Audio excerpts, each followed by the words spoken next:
우리 예수님 천국으로 우리를 인도하기 위해 인간의 몸을 입고 이 땅에 오셔서 천국 복음 씨앗을 뿌렸습니다. 도무지 하나님 나라 열매가 맺히는 것 같지 않았습니다.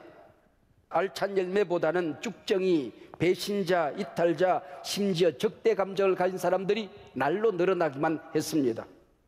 제자들의 마음속에 의문이 생겼습니다. 이분이 과연 메시아인가? 이분이 전파하는 복음이 진짜 천국의 복음일까? 천국 씨앗일까? 왜 천국에 열매가 있도록 허술할까? 왜 열매가 없지? 그래서 오늘 설교 제목이 왜 열매가 없지? 입니다. 우리 예수님 제자 선택에 실패한 것은 아닐까? 공자님처럼 대학자들을 제자로 선택했어야 옳았던가? 스가모니처럼 왕족 귀족을 제자로 뽑았어야 옳았던가? 저 무식하고 가난한 천민들이 천국 복음을 전할 때 정말 천국 열매가 맺혀질까? 큰 의문을 사람들은 던지고 있었습니다. 바로 이에 대한 대답으로 우리 주님께서 씨 뿌리는 자 비유를 말씀하신 것입니다. 그래서 어떤 이는 이 비유는 천국 비유의 첫 번째 비유다라고 말씀하시기도 하고, 어떤 분들은 자신의 사역에 열매가 없는 이 사실에 대한 변호 설교다 그렇게 말씀하기도 합니다. 또 어떤 이들은 오고 오는 세대에 복음을 전하는 전도자들 열매가 없을 때 실망하고 좌절하고 낙심할까 봐서, 그리고 선생님들이 제자를 양육할 때에 제자들 삶 속에 열매가 없을까 봐서 아이들을 가르치는 부모들이 기도하고 복음의 씨를 뿌리는데 아이들에게 열매가 없는 것 같을 때에 포기할까 봐서 격려하는 격려 설교다 그렇게 말씀하는 분들도 있습니다. 그래서 여기 씨 뿌리는 농부는 예수님입니다. 저 같은 설교자 또 전도자들입니다. 선생님이요 부모들입니다. 여기 씨앗은 천국의 씨앗 예수님 자신입니다. 그래서 예수님은 씨 뿌리는 자요 씨앗 자신이었던 게지요. 여기 밭은 말씀을 받는 우리 한 사람 한 사람을 가리키고 있습니다. 농지 정리가 잘 되고 농사법이 발달된 오늘 우리 상황에서 오늘 본문을 읽어보면 이해가 잘 안 됩니다. 당시 팔레스타인 땅은 농지 정리가 전혀 안 된 허허벌판이었습니다. 우기에 비가 오면 농부들은 들판에 나가 씨를 뿌립니다. 그래서 길가에, 돌밭에, 가시떨기에 또 의도했던 그 농토에 씨앗이 떨어지는 겁니다. 그러다 보니 뿌리를 내리지 못하고 지나가는 사람들에게 짓밟혀 터지는 씨앗들, 그리고 새들이 와서 쪼아 먹어버리는 씨앗들, 싹이 나는 듯 하지만은 돌에 뿌리를 내릴 수 없어서 뜨거운 햇빛에 말라버리는 씨앗들, 꽤나 자라는 것 같아. 근데 가시떨기에 그늘에 가려져서 열매 없이 쭉정이로 마치는 씨앗들이 많다는 것이죠. 그나마 한밭 좋은 땅에 떨어진 씨앗은 100배의 열매를 맺더라 그랬습니다. 마태와 마가는 거기다 60배, 30배를 더합니다. 이 비유가 여러분은 이해가 잘 안 되는지 모르지만은 저 같은 설교가는 너무나도 실감이 나는, 설명 없이 이해할 수 있는 말씀입니다. 여러분, 이 씨앗이 어떤 씨앗입니까? 농부가 만든 씨앗입니까? 인간 어떤 누가 과학자가 만들 수 있는 씨앗입니까? 우리 주님 예수께서 십자가에 죽어 피 흘려 만든 구원의 씨앗 아니었습니까? 이 씨앗 없이 천국에 갈 수 있는 그 누구도 없는 것입니다. 다른 씨앗은 없습니다. 다른 복음은 없습니다. 오직 예수 그리스도라는 복음의 씨앗 외에 천국에 이를 자가 없는 것입니다. 다른 이름을 우리에게 주신 일이 없습니다. 그래서 우리는 이 복음을 부끄러워하지 않는 것입니다. 이 예수 복음, 예수 씨앗 외에 다른 씨앗을 뿌리는 자는 저주를 받을지어다 성경이 말씀하고 있는 것이요. 이렇게 귀중한 씨앗인데 제가 말씀을 전할 때마다 듣는 이들의 마음밭 모두 알고 설교할 수는 없는 것이요. 이 말씀을 잘 받아들이실는지, 심지어 상처를 받고 떠나실는지, 거부 반응을 일으킬는지, 듣기는 하지만 열매 없이 시들어 갈는지 알 길이 없는 것입니다. 여기에 설교가 전도자의 고독이 있는 겁니다. 그래서 주님이 전도자에게 격려합니다. 반드시 말씀 받는 좋은 밭은 있다. 내가 선택한 옥토는 있다. 열매는 맺혀지니 실망하지 마라. 절망하지 마라. 지난 2000년 동안 기독교 역사 속에 얼마나 많은 열매가 이 땅을 뒤덮고 있느냐. 두려워하지 마라. 말씀 증거하라. 주님이 말씀을 하고 있는 것입니다. 오늘 본문을 그림으로 한번 그려 보십시다. 예수님께서 바닷가에 정착된 배 위에 서셨습니다. 말씀을 들어 나오는 수많은 사람들이 운집하여 둘러서 있습니다. 그리고 저 멀리 산자락이 병풍처럼 감싸고 있습니다. 원형 음악단 같은 역할을 합니다. 마침 바닷가에서 육지로 불어오는 산들바람에 예수님의 말씀이 그 많은 사람들에게 쉽게 마이크로 설교하는 것처럼 곧잘 전달이 되어집니다. 마침 저 멀리 우기를 맞아서 비 온 다음에 씨를 뿌리는 농부들이 보입니다. 그 광경을 보시면서 예수님께서 말씀을 증거하신 것입니다. 얼마나 실감이 났을까요? 그래서 마태도 마가도 누가도 이 주님의 말씀을 성경에 담아 놓았던 것이지요.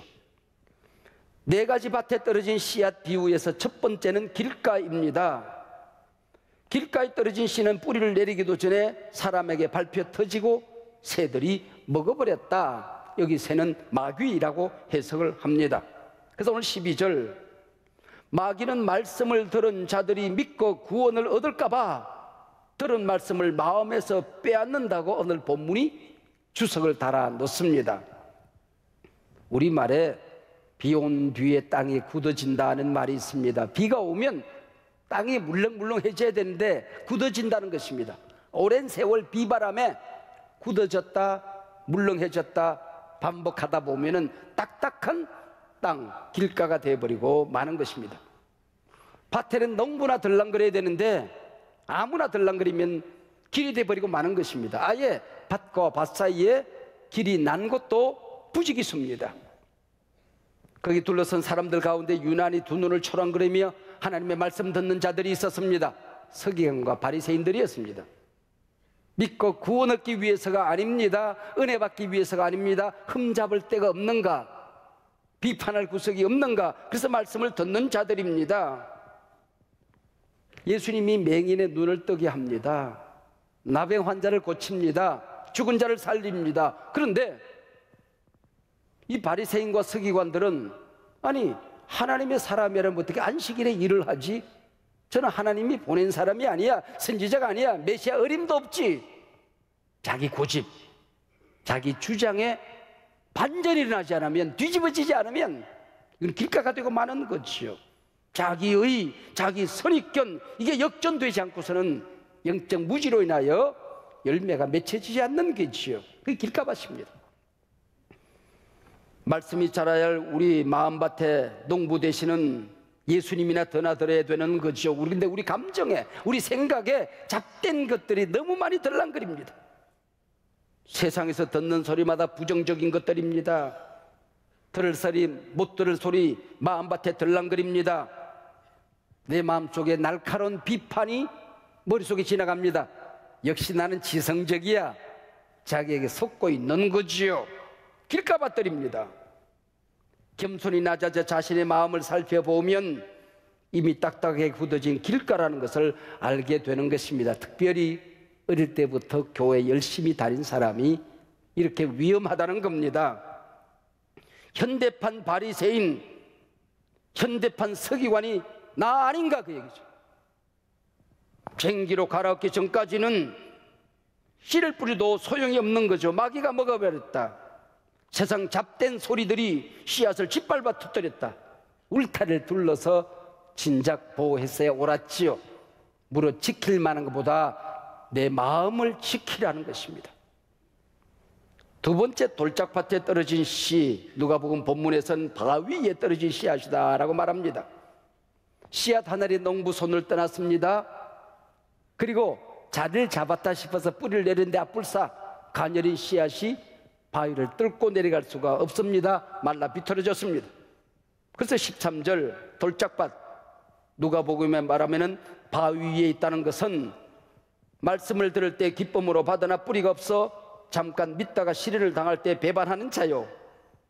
여러분, 신발이 없던 이 당시에 농토에 들어가서 씨를 뿌리고 밭을 일구던 농부는 날카로운 돌멩이에 발이 찔립니다. 여러분, 씨앗도 상처를 입고 농부도 상처 입는 곳이 돌밭입니다. 구원 얻기 위해 교회에 왔다가 상처를 받고 떠나는 사람들이 얼마나 많이 있습니까? 그리고 상처를 남기고 배반하고 떠난 사람들이 얼마나 많으냐, 그 얘기죠. 상처를 누구나 받지만은 치료받지 못한 마음, 결국은 말씀 잃어버리더라, 은혜를 잃어버리더라, 구원 잃어버리더라, 용서 잃어버리더라, 사랑을 잃어버리더라, 시들어버리고 말더라, 그 얘기죠. 돌짝밭입니다. 여기 돌짝밭이란 신앙과 품성의 깊이가 없어서 걸핏하면 변덕 부리는 변덕쟁이를 말합니다. 하나님이 다 쓸 수 있습니다. 약한 자도 쓰고 병든 자도 쓰고 없는 자도 쓰고, 근데 못 쓰는 사람이 있대요. 변덕이 심한 사람. 그래서 마귀가 얼씨구나 좋다고 그러고 변덕쟁이를 데려다 쓰려고 하다가 마귀도 못 쓰겠대. 치사해서 못 쓰겠대. 이전에 우상 숭배를 하던 사람이 교회에 옵니다. 이단에 빠져서 이단 교리에 접했던 사람이 교회에 옵니다. 큰일 날 뻔했다. 그리고 교회에 오지요. 그런데 이 양반들이 교회 생활하다가 상처를 받아요. 충돌을 경험해요. 오해를 받아요. 그러면은 그 자리 떠납니다. 이 돌밭이에요. 여러분, 이전에 우상 숭배하시던 분들, 미신 잡신 믿던 분들, 이단에 빠졌다가 오신 분들은 보통 우리 교인들보다도 10배 이상 노력을 해야 됩니다. 돌을 뽑아내는 몸부림을 해야 된단 말이에요. 이 돌멩이가 남아있으면 말씀을 들었는데 뿌리가 내려지지 않는다는 겁니다. 잡된 것들이 이미 들어있으니 말이에요. 우리 성도님들이 복음을 전할 때 복음으로 전하지 아니하고 실용으로 교인들을 데리고 옵니다. 우리 교회 꽤 크다. 오면 장사 잘 될 거야. 보험 들 사람 많다. 그리고 사귈 만한 사람이 많아. 근데 몇 개월 다니다 보면 거짓말인 걸 압니다. 그래서 교회를 떠나는 분들이 있습니다. 성경에서는 믿음 생활에 더러운 이익을 개입시키지 말라고 그랬어요. 믿음은 믿음이고 믿음으로 살 때에 그 은혜는 보너스로 주어지는 것이지, 장사하겠다가 교회에 오면 이게 가시떨기다 그런 얘기, 돌짝밭이다 그런 얘기예요. 질병 때문에 쓰러지는 사람들, 실직했다고 넘어지는 사람들, 자식 위해서 열심히 내가 기도했는데 사실은 열심히 한 것도 아니야. 며칠 해놓고 자식이 입시에 떨어집니다.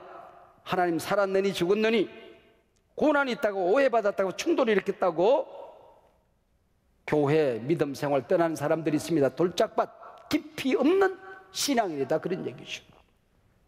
세 번째는 가시밭 신앙입니다. 꽤 좋은 토양에 씨앗이 떨어졌어요. 제법 잘 자랍니다. 꽃도 피웠습니다. 열매를 맺어야 되는데 이미 물씬 자란 가시들이 그늘을 만들었습니다. 그리고 영양분을 다 빼앗아갔습니다. 14절, 이 생의 염려와 재물과 향락의 기운이 막혀 온전히 결실하지 못하는 자요, 믿음보다도 세상 재미가 더 커져 버렸어. 하나님 앞에 감사하는 감사보다도 세상 염려가 너무 커져 버렸어. 믿음의 장보가 되려고 하는 비전보다는 재물에 대한 욕심이 물씬 자라 있어. 이게 가시떨기 신앙이라고 하는 것입니다. 예수 믿고 믿음이 무럭무럭 자랍니다. 예배 곧잘 드려요. 기도도 잘 합니다. 성공의 사다리 차곡차곡 잘 밟아요. 봉사도 곧잘 합니다. 그러던 어느 날 회사에 문제가 생겼어요. 금식하며 기도해요. 하나님이 해결해 주실 것 같았어요. 그런데 해결이 안 돼요. 하나님 살았느니 죽었느니, 그래서 떠납니다. 배신합니다. 넘어져서 일어나는데 1년 걸려요.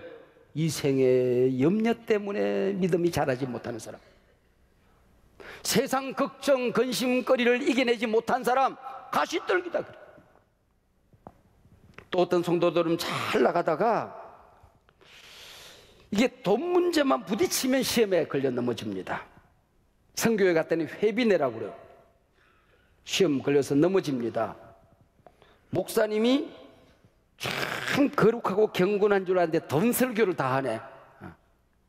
그리고 시험에 걸려 넘어집니다. 오늘 본문이 뭐라고 그래요? 물질 때문에 걸려 넘어지는 사람, 네 속에 가시가 뽑히지 않았던 것입니다. 우리 하나님 예수 믿는 사람들은 돈을 잘 벌어야 됩니다. 그러나 꼭 알아야 될 거 있습니다. 돈이 주인이 아니라는 사실, 돈 주인 따로 있다는 사실. 왜 우리가 돈을 벌어야 되느냐? 하나님을 섬기기 위해서, 하나님의 자녀로 이 시간에 능력 있게 살기 위해서, 내 이웃을 섬기고 자녀들을 잘 섬기기 위해서 이 물질이 필요하다는 사실을 우리가 알아야 되는 거죠. 이건 모르고 예수 이용해서, 기도 이용해서 돈벌이 하겠다는 사람, 가시바 신앙이다 그 얘기죠. 이런 사람은 이 문제 해결하지 않고는 은혜 받을 수가 없더라는 거지요. 이런 길가, 돌짝밭, 가시밭 신앙인들의 실패를 보면서 의문을 갖게 되는 것입니다. 이 씨앗이 예수님 아니었나? 이 씨앗을 뿌리는 분은 우리 목사님이 설교하지만은 진정한 설교자는 성령님 아니었나? 사역자들도 낙심합니다. 왜 열매가 없지?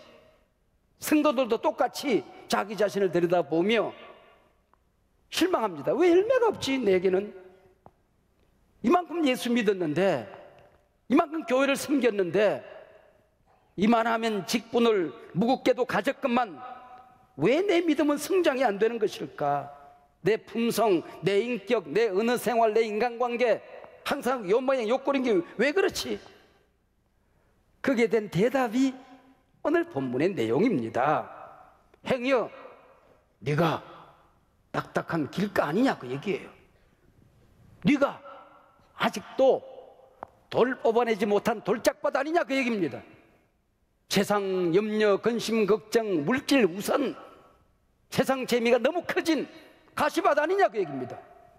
겸손히 낮아져서 너 자신을 발견하고 좋은 땅, 옥토가 되어야 내가 온 것은 양으로 하여금 풍성한 삶을 누리게 하기 위해서다. 이 세계를 맛보게 된다는 것입니다. 열매 맺지 못한 성도님들이, 열매 맺지 못하는 사람들이 초대되어 왔지만은 또 1시간 재밌었네 그리고 떠나는 사람들이 4명 가운데 3명은 되더라 그런 얘기예요. 4분의 3, 75%라고 하는 불행한 가능성을 본문은 우리에게 말하는 것입니다. 이 불행한 암시가 우리에게 주어지는 겁니다. 네가 그 중에 하나 아니냐 그 얘기죠. 그러나 보십시오, 주님의 말씀의 포커스는 거기에 있는 게 아닙니다. 8절, 들은 좋은 땅에 떨어짐에 나서 100배의 결실을 하였느니라 그랬습니다. 15절, 좋은 땅에 있다는 것은 착하고 좋은 마음으로 말씀을 듣고 지켜 인내로 결실하는 자니라. 말씀 들었으면 이 말씀 쏟을 가능성, 인내로 참아내고 견뎌내고 결실을 하였느니라. 믿음이 없는 사람들, 성장이 없는 가정들, 아직도 주님을 기쁘시게 하지 못하는 품성, 신앙, 비전, 언어, 돌짝밭 갈아엎고 돌멩이 걷어내고 가시떨기 뿌리 뽑고 말씀의 옥토를 만들고 성령의 비를 맞아야 한다는 것입니다. 100배의 결실을 하였느니라. 창세기 26장에 보면 이삭이 하나님의 말씀을 거역하고 도망을 갑니다. 그 땅에 농사를 지었어요. 매 맞아야 될 그때에, 흉년된 그때에 이삭이 농사하여 100배의 결실을 얻었다 그랬습니다. 자격이 없는데 하나님의 은혜로 100배의 결실을 얻었다 그랬습니다. 여기 100배라고 하는 것은 하나님의 은혜를 입을 때에, 하나님의 사랑을 받을 때에, 하나님의 만져주심을 경험할 때에, 은혜를 사모할 때에 하나님 주시는 최고의 복극이 100배입니다. 이 땅에서 내가 경험하는 절정 아직도 남아있다 그 얘기죠. 왜 열매가 없을까? 복음의 씨앗을 뿌렸는데 천국은 낭비되는 것 아니었나? 하나님의 말씀이 공중에 날아가 버린 흡이 아니었나 그 얘기죠. 이렇게 묻는 사람들에게 주님은 씨 뿌리는 비유를 들려주셨던 것입니다. 주님이 말씀하십니다. 나의 관심은 오직 하나였다. 천국의 열매를 맺는 택한 백성들, 반드시 그들에게 열매가 맺혀진다. 내가 택한 백성들 언젠가는 옥토되어서 열매를 맺게 될 것이야. 내 관심은 거기 있다 그 얘기지. 선교와 복음 전도의 낭비는 없다는 메시지로 한국교회에 잘 알려진 짐 엘리엇의 얘기를 제가 오늘 다시 하려고 합니다. 짐 엘리엇은 휘튼 대학의 수석 졸업자입니다. 누가 보아도 영적인 은사가 넘치는 대목회자입니다. 그가 학교로 갔다면 석학이 되었을 것이고 교회를 세웠다면 대형 교회를 이룰 만한 사람이었습니다. 그는 복음을 한 번도 들어보지 못한 땅, 지구촌에서 가장 포악하고 잔인하기로 소문난 남미 아우카 부족의 선교사로 지망을 합니다. 아우카 부족의 땅에 동료 4명과 함께 발을 들여다 놓자마자 창과 도끼에 무참히 살해되어집니다. 시신을 수습하러 갔던 사람들이 보니까 품속에 실탄이 장절된 총이 다, 군총들이 다 있었습니다. 근데 그들의 공격 앞에 총을 쏘지를 않았던 거죠. 대항하지 않고 죽어간 것입니다. 타임즈는 이 사실을 보도하며 분노에 찬 공격적인 글을 실었습니다. 예수 믿는 사람들 얼마나 불필요한 낭비인가? 왜 개죽음으로 나라를 시끄럽게 하는가? 인터뷰에서 짐 엘리엇의 아내 짐 엘리자벳은 왜 개죽음으로 인생을 낭비하는가라고 묻는 기자에게 말합니다. 낭비라니요. 낭비라니요. 가치 있는 일을 위해서 아름답게 희생하는 그 무엇도 낭비일 수가 없는 것입니다. 천국을 위하여 어떤 죽음으로 씨앗을 뿌린다고 할지라도 낭비는 아니지요. 낭비라니요. 엘리사벳은 유복자들이 2살쯤 되었을 때에 간호사가 되어서 어린 아이를 품에 안고 아우카 부족 선교사로 떠납니다. 여성과 아이를 죽이지 않고 지켜보던 아우카 부족은 희생적인 섬김에 눈물겨운 그들의 사랑에 감동되어져서 묻습니다. 당신들은 누구입니까? 왜 여기 왔습니까? 왜 이런 우리를 울리는 감동을 주는 것입니까? 엘리자벳이 말합니다. 5년 전 당신이 여기 경비행기에서 내린 5명의 선교사를 도끼와 돌멩이로 무참히 죽인 사람들이 있습니다. 그 리더 짐 엘리엇이 제 남편이요, 이 아이의 아빠입니다. 그가 당신들에게 주고 싶은 게 있었습니다. 하나님이 당신들을 얼마나 사랑하는지, 당신들이 알지 못하는 얼마나 기쁜 소식이 있는지 그걸 가르쳐주기 위해서 왔던 겁니다. 그래서 제가 또 당신들에게 이 사랑, 이 기쁜 소식 전하기 위해서 왔습니다. 당신들이 우리를 죽이면 또 다른 사람이 너무 귀한 것이길래 또 여기 올 것입니다. 주장이 예수를 믿고 아우카 부족 전체가 예수를 믿습니다. 그 후에 어떤 일이 있었는지 아십니까? 바로 짐 엘리엇의 가슴에 도끼를 내려 꽂았던 이 젊은이가 예수를 믿고 이 마을 첫 번째 교회의 목사가 됩니다. 그리고 2살배기 유복자 아들, 엄마 품에 안겨서 아우카 부족을 찾았던 이 아이가 자라서 이 부족 마을의 목사가 됩니다. 왜 열매가 없을까? 아니요. 뿌리전 씨앗은 어디에선가 옥토를 만나 반드시 열매를 맺게 될 것입니다. 내가 하나님의 자녀이면 반드시 열매를 맺어 천국의 열매가 여러분을 풍성케 할 것입니다. 낭비라니요. 복음에 낭비는 없는 겁니다.